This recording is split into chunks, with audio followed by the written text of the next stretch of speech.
El profesor Miguel Ángel Salich es catedrático de Ingeniería de Sistemas y Automática de la Universidad Carlos III y es un investigador muy conocido en el tema de la robótica social.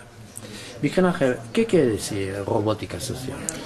Cuando hablamos de robótica social nos estamos refiriendo a robots que van orientados a la relación con personas, es decir, frente a la robótica tradicional, la robótica industrial en la que los robots están separados de las personas, entre otras cosas por cuestiones de seguridad, es decir, en una fábrica, si en la zona donde están los robots entra una persona, en muchos casos hay barreras que paralizan todo y hace que los robots dejen de funcionar. Aquí estamos hablando de todo lo contrario, estamos hablando de robots que tienen que estar junto a las personas, que tienen que relacionarse con las personas, que tienen que interaccionar con las personas para múltiples aplicaciones, desde aplicaciones de entretenimiento, aplicaciones de asistencia, aplicaciones de compañía, aplicaciones de ayuda en tareas que hagan las personas, pero siempre junto a las personas.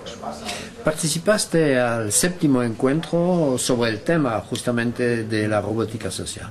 Hoy se plantea la interconexión entre la domótica y la robótica. ¿Estamos en la ciencia ficción?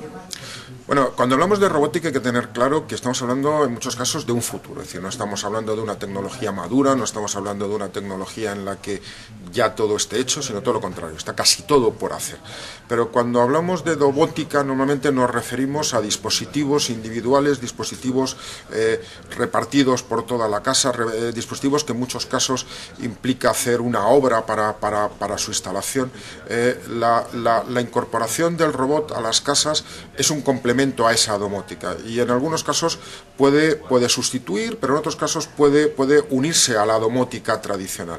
La diferencia es que el robot es algo que se mueve y al moverse puede ir de una habitación a otra, puede ir de una zona de la casa a otra y entonces nos puede simplificar el no tener que hacer en muchos casos esa obra que nos complica la instalación de los dispositivos domóticos más clásicos.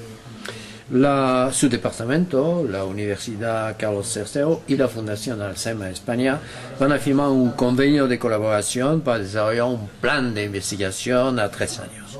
¿Por qué hay una sinergia entre los ingenieros por una parte y los usuarios, enfermos y cuidadores por otra parte? Nosotros ahora mismo dentro de ese campo de la robótica social estamos particularmente interesados en todo lo que tiene que ver con la tercera edad, las aplicaciones de la robótica que puedan ayudar al problema que tenemos en nuestra sociedad actual del envejecimiento de la población y el cada vez menos gente joven que puedan cuidar de esas personas. Entonces, en ese campo la robótica tiene mucho que decir, insisto, sobre todo de futuro, no tanto de presente, y por supuesto es esencial tener la información de los usuarios, tener la información de los que conocen el problema. Los ingenieros somos técnicos, pero tenemos que desarrollar cosas escuchando muy de cerca a los que conocen los problemas reales. Bueno, pues esperamos que vamos a crear un niño muy bonito. Muchas gracias por la entrevista. Muy bien, muchas gracias.